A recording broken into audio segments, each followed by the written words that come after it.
Olá, meu querido. Olá, minha querida. Eu espero que você esteja bem, que você esteja estudando, aproveitando o seu tempo, cumprindo o seu cronograma de estudo, assim como seguindo as orientações que os seus professores e professoras estão te passando. Esta disciplina, esse foco, essa fidelidade naquilo que você precisa fazer, no final das contas, fará a grande diferença na sua vida. Sabe qual é a sugestão? Pense assim: eu sou o primeiro ou a primeira responsável pela minha aprendizagem. Eu sou a primeira pessoa que deve fazer tudo bem feito para que eu construa adequadamente o meu conhecimento. Isso faz, no final das contas, como disse, total diferença na sua vida. Tá bom? É o que eu espero, é o que eu desejo que esteja acontecendo com você, mesmo nesse período aí de distanciamento social. Nós vamos continuar as nossas aulas de sociologia e hoje a proposta é de nós fazermos um breve resgate histórico a respeito de algumas indicações bastante rápidas e pontuais que têm a ver com abordagens sobre a sociedade e abordagens estas que acabaram levando, não é que acabaram levando, mas que de alguma forma nos ajudam a entender o surgimento da sociologia como ciência autônoma no século XIX. O autor do livro, na página 11, o autor do nosso material didático, na página 11, chama isso de resgatar o passado, compreender o presente. Como é que se dá isso então? A primeira afirmação relevante do texto, a partir da página 11, traz à tona o filósofo Aristóteles. O filósofo Aristóteles é um filósofo antigo e ele tem uma afirmação muito poderosa. Ele diz assim: o homem é um animal político. É a famosa teoria do zoon politikon de Aristóteles. Zoon, de zoológico, de animal, politikon, de político. Calma aí, não precisa ficar com preconceito. Ele não está xingando ninguém de animal político, né? Ele está dizendo que o ser humano é um ser que traz inscrito na sua natureza esta dimensão política. O ser humano é um ser gregário, é um ser social. Não é possível pensar e muito menos compreender o humano fora deste ambiente chamado de ambiente social. Essa contribuição de Aristóteles é interessante, porque ela marca, já na filosofia antiga, uma preocupação da filosofia com a compreensão tanto das questões sociais, como do ser humano como um ser que se define a partir dessas relações sociais. Então é interessante fazer essa consideração. Logo depois que fala de Aristóteles, o autor traz também uma afirmação interessante, porque ele diz assim: desde os pré-socráticos até os epicuristas, aí ele diz, todos eles, de alguma maneira, almejavam compreender a experiência da vida social, para mostrar que ao longo dos primeiros passos da chamada filosofia antiga, nós sempre vamos ter essa preocupação com as questões sociais. Agora tome cuidado, porque isso pode cair numa prova, num simulado, e eu gostaria que você tirasse isso de letra. Veja bem, o fato de ter havido ao longo de toda a trajetória da filosofia esta preocupação com a questão social não significa, guarde isso, não significa que tenha havido sociologia propriamente dita desde a antiguidade. Isso não é verdade. A sociologia como ciência, como área autônoma do conhecimento, é filha do século XIX, como nós veremos logo em seguida. Daí o autor faz algumas outras considerações que merecem destaque, para as quais eu chamo a sua atenção. Ele fala, por exemplo, da Revolução Científica. Revolução Científica foi um movimento histórico que durou quase 150 anos, vai da publicação de uma obra de Nicolau Copérnico até a publicação de uma obra de Isaac Newton. Totalizam entre essas duas obras 147 anos. Então esse período todo é chamado de Revolução Científica. E é importante compreender a Revolução Científica porque a partir da Revolução Científica surge uma coisa nova. Qual é? Surge o chamado método científico. Em que consiste o método científico, professor? Consiste na convicção de que as explicações válidas sobre o mundo devem passar pela experiência ou por experimentos. Ou seja, o cientista é alguém que, quando fala alguma coisa sobre a realidade à sua volta, ele fala depois de ter feito um experimento. Ele não fala baseado na fé, ele não fala baseado na força mística, ele fala baseado na experiência. Em outras palavras, ele fala depois de ter experimentado aquela realidade, de ter feito a experiência daquilo e de a experiência ter provado ou servir de prova daquilo que ele está falando. Há no texto aí a citação de alguns autores importantes desta época, como por exemplo Francis Bacon. Eu vou citar outros aqui: Nicolau Copérnico, Galileu Galilei. Todos eles são nomes relevantíssimos nesse processo da chamada Revolução Científica e da criação do método científico. Esse trabalho de valorização do espírito científico, ele começa na Revolução Científica aí no século XVI e ele vai continuar sendo aperfeiçoado até o século XIX, quando a gente vai ter na filosofia de Augusto Comte o que os autores chamam de divinização da ciência. Mas isso é matéria para um pouco depois.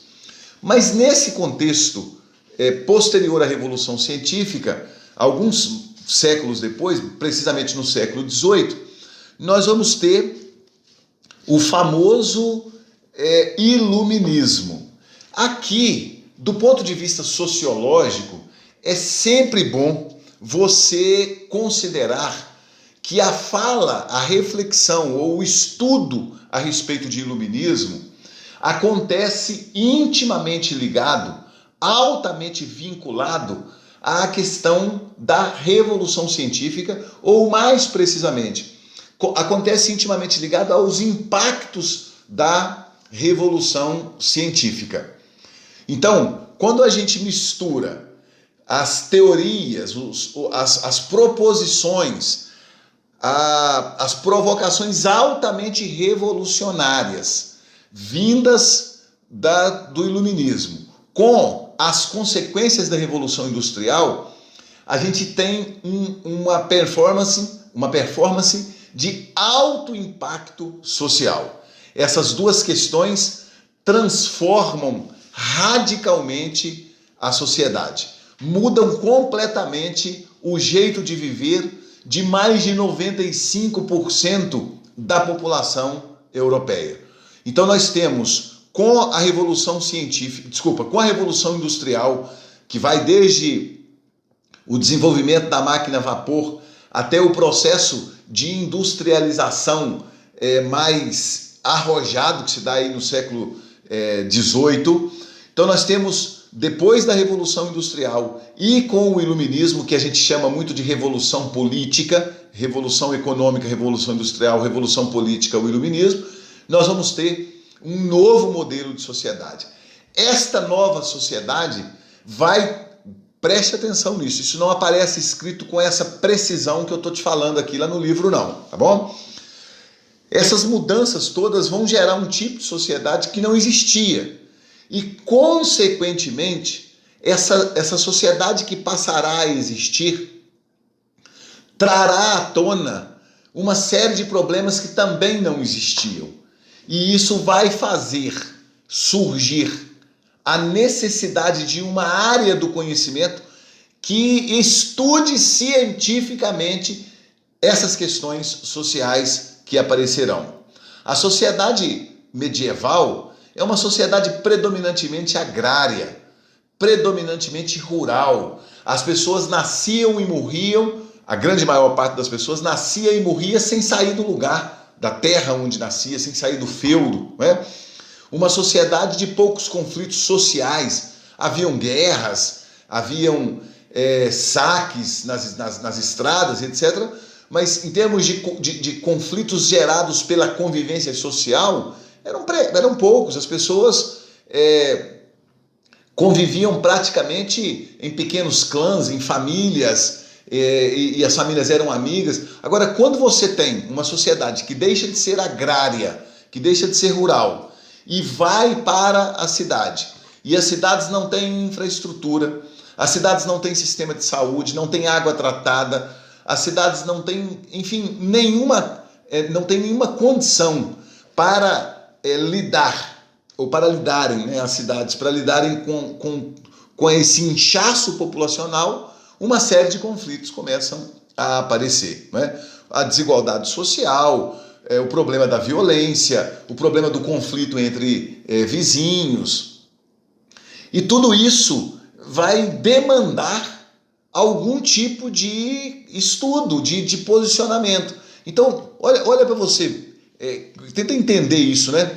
A sociologia surge como uma necessidade, né, no século XIX. A sociologia surge como uma necessidade que vai tentar fazer um enfrentamento científico desse conjunto de problemas que está sendo apresentado pelo novo modelo de sociedade. Dentro disso, essa ciência que vai surgir, que a gente vai chamar de sociologia, ela vai pouco a pouco se estabelecendo como uma área do conhecimento com critérios próprios de investigação. Você deve estar se lembrando que o sociólogo, nós falamos isso inclusive em aula presencial antes de começar o nosso recesso aqui, o nosso isolamento social. O sociólogo não é alguém que emite uma opinião sobre a sociedade. Quem emite opinião sobre a sociedade é o senso comum, é a sociedade de modo geral. O sociólogo, ele é conclamado a apresentar um posicionamento de natureza científica sobre a sociedade. É diferente.